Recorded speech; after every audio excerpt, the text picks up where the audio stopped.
Vamos direto ao ponto.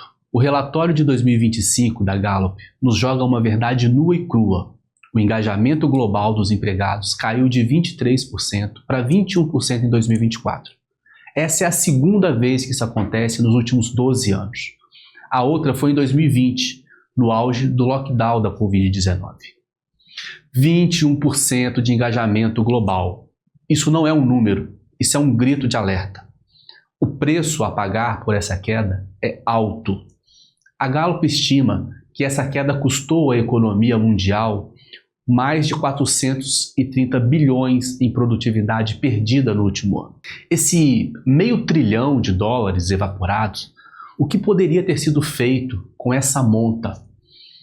Inovações, projetos, investimentos. Vidas poderiam ter sido transformadas se essa produtividade não fosse perdida. O engajamento no trabalho não é um luxo, é um pilar da saúde econômica global. E quem foi o grande pivô dessa queda? Quem está no epicentro dessa crise?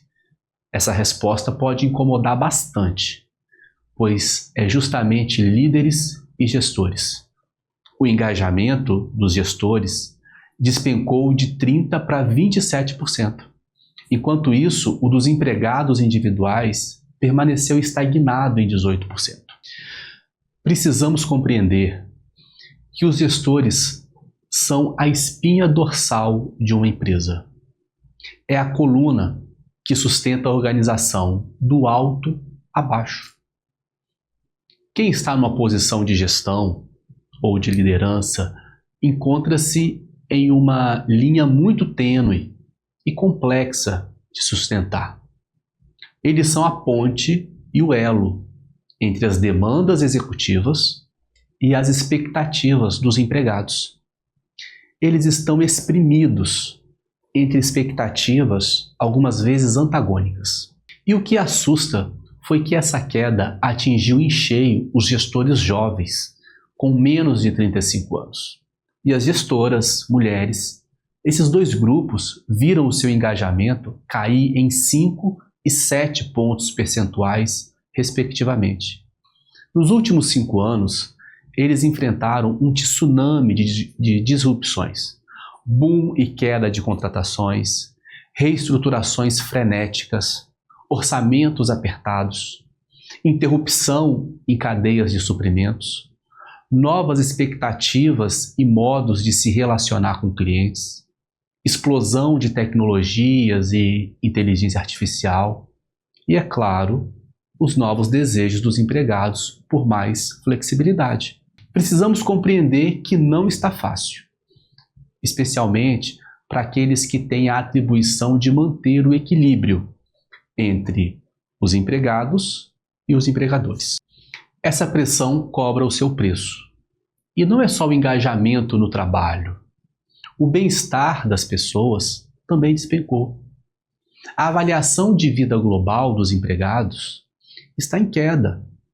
E adivinhe, gestores mais velhos e as gestoras, mulheres, foram os mais afetados. Quando quem está no papel de gerir e liderar, eles estão desengajados e o seu bem-estar se esvai, o que pode acontecer? Ansiedades, burnout, queda de desempenho, absenteísmo, alta rotatividade. É um efeito dominó que mina a produtividade de toda a organização. Para além da superfície, o que está na base desse cenário? Por detrás de cada número há um ser humano em conflito. Existem 2 princípios em ação: o princípio do prazer e o princípio da realidade. Todas as pessoas desejam bem-estar, reconhecimento, propósito. Isso é o princípio do prazer em ação. Mas a realidade corporativa, com suas demandas implacáveis, muitas vezes esmaga esse desejo. Aí, o senso de identidade entra em conflito. O sujeito fica sobrecarregado, fica exausto. Como líderes, precisamos reconhecer que a busca por prazer e satisfação ela é inata do ser humano. Se o ambiente de trabalho só oferece a realidade dura, sem espaço para identificação, pertencimento, prazer, o esgotamento é uma consequência inevitável.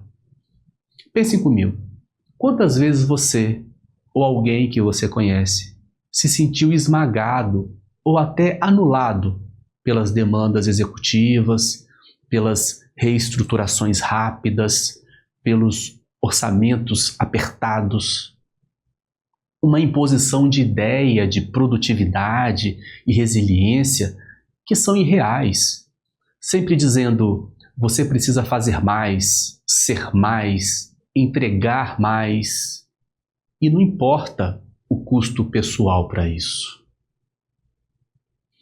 Quando essa voz ela é internalizada sem o suporte adequado, ela gera culpa, inadequação, uma ansiedade que paralisa. Gestores se sentem em uma tarefa quase impossível, porque estão tentando satisfazer um ideal que de fato é intangível. Essa sensação de culpa pode ser sufocante e alguma coisa precisa ser feita. Entendem como isso se manifesta? Aquela pessoa que não consegue se desligar do trabalho, que se sente culpada por tirar férias, que acredita que qualquer falha é um atestado de sua incompetência. Isso não é apenas dedicação, ou o mito do workaholic. É uma cobrança organizacional, algumas vezes velada, que exige perfeição e sacrifício. Como líderes, precisamos questionar se os ideais que estamos impondo aos outros e a nós mesmos são atingíveis. Se estamos criando um ambiente onde o sucesso é humanamente possível, ou estamos alimentando um estado de coisas que leva ao adoecimento. Nessa classificação de engajamento laboral, existe o que chamamos de desengajamento silencioso, que se caracteriza como um mecanismo de defesa ao isolamento, repressão. O sujeito ele se desinveste emocionalmente do trabalho. Ele tira a sua energia psíquica, a sua libido. E isso ele faz para se proteger da frustração, do esgotamento. É como se o inconsciente dissesse: eu vou me proteger, eu vou fazer o mínimo, vou fazer apenas para sobreviver aqui. Líderes, precisamos criar canais seguros para que o empregado expresse a sua frustração, antes que ela se transforme em uma retirada silenciosa de energia.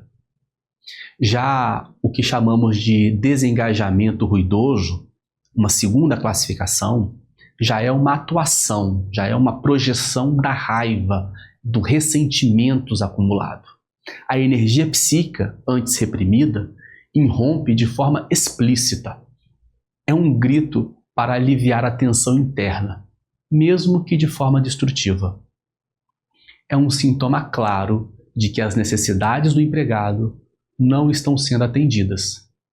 E a comunicação entre líderes e liderados está falha. Isso é um chamado urgente para a escuta e a intervenção. Essa é uma dura realidade. Não são apenas os problemas de negócio, mas profundas questões psicológicas humanas que se manifestam no ambiente de trabalho. Para mudar, precisamos entender o que realmente significa engajamento e bem-estar. Falaremos um pouco mais na segunda parte dessa aula.